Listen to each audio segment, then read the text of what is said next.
Now let's move on to the next property.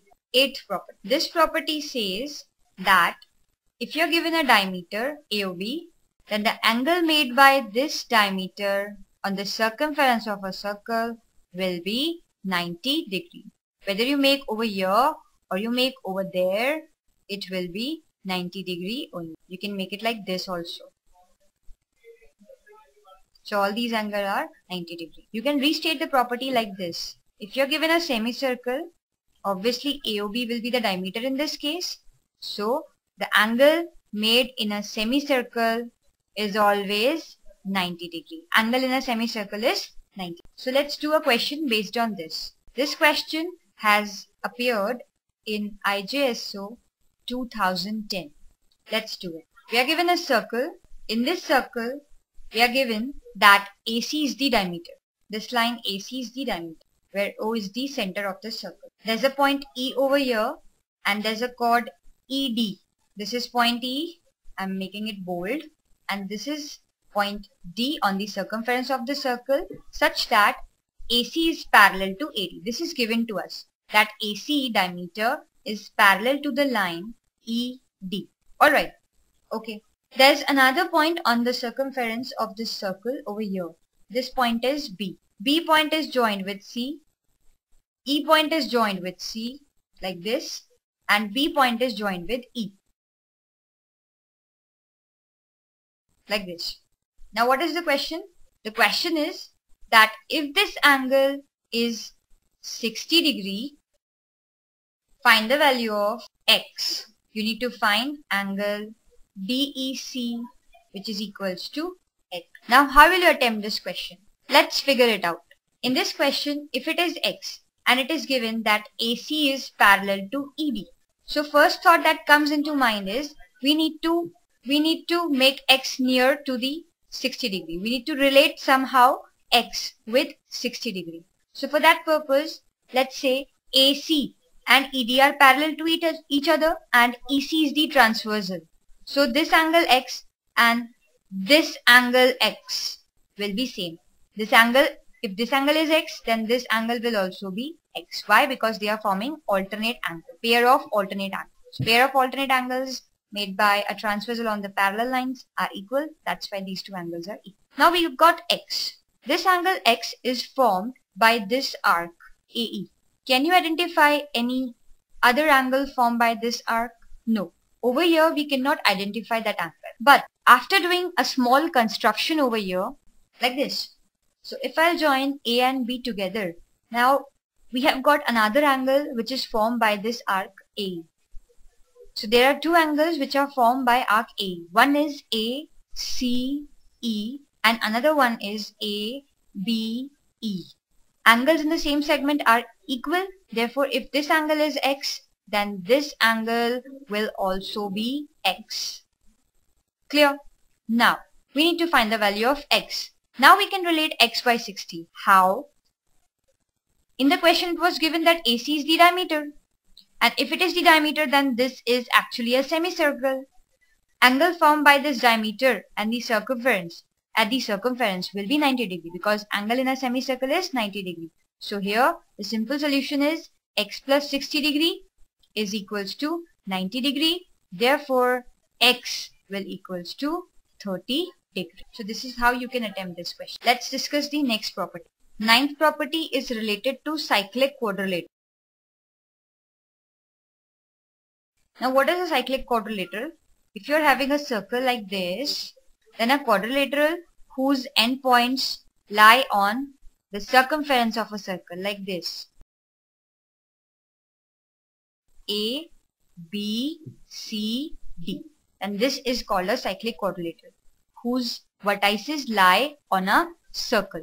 Now what is the property of a cyclic quadrilateral? The property of a cyclic quadrilateral is that any pair of opposite angles are supplementary. So over here we can say angle A plus angle C is equals to 180 degree and angle B plus angle D is equals to 180 degree. So if this angle is X, then what will be this angle? It will be 180 degree minus X. Now it is pretty clear from here that if we are given a cyclic quadrilateral like this. Let's name it PQRS. Now I've extended this side PQ at some point T, suppose. So if this angle is X, then this angle will also be X. As you can see that if this angle is X, then this particular angle will be 180 minus X. These two are forming linear pairs. Therefore, if this angle is 180 minus X, then this will be X only. So you can memorize this thing, that if this angle is X over here and it is a cyclic quadrilateral, then after producing this side, this angle will also be X. Now let's do a question based on this property. This question, which I'm going to give you, has appeared in IJSO 2009. What is the question? You're given a circle in which the center is O. A figure is formed by taking 3 more points on the circumference of the circle, like this. This is point A, suppose, this is B, and this is C. It is given that this angle is alpha, this angle is beta, this angle is beta, this angle is 140 degree, and this angle is theta.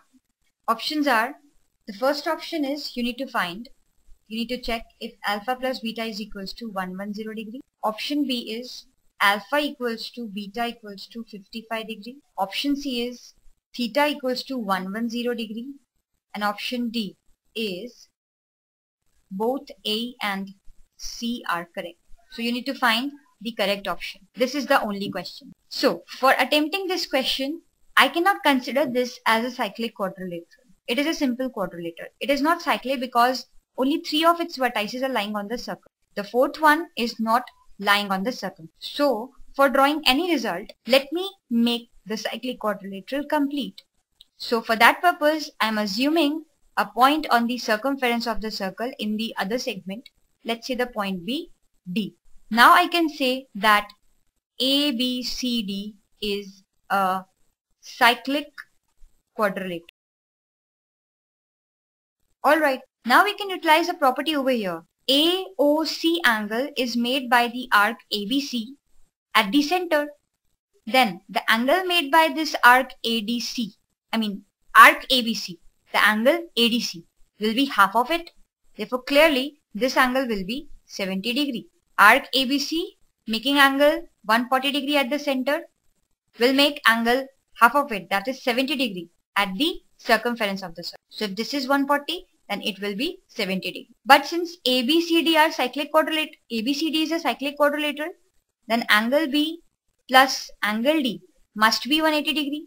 So from here we can deduce that theta will be equals to 180 minus 70, that is 110 degree. That implies option C is correct. But there's another option, both A and C. So we need to check angle A also. Now again come back to this triangle A, this quadrilateral ABCD.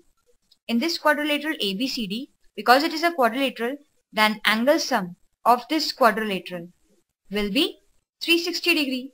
That implies we can say that alpha plus beta plus 140 degree plus theta will be equals to 360 degree. From here you can deduce that alpha plus beta will be equals to 360 degree minus 140 degree minus 110 degree. Why? Because the value of theta is this. So from here when you solve it out, alpha plus beta will also come out to be 110 degree, which says that option A is correct.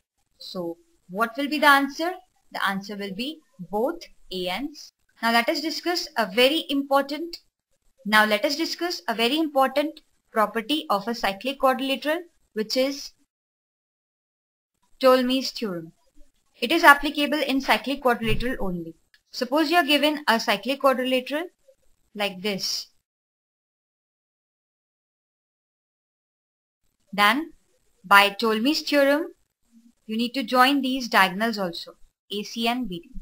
Ptolemy theorem says that sum of product of the opposite sides of a cyclic quadrilateral, that is AB multiplied by the opposite side CD, and its sum with the other pair of opposite sides, that is BC into AD.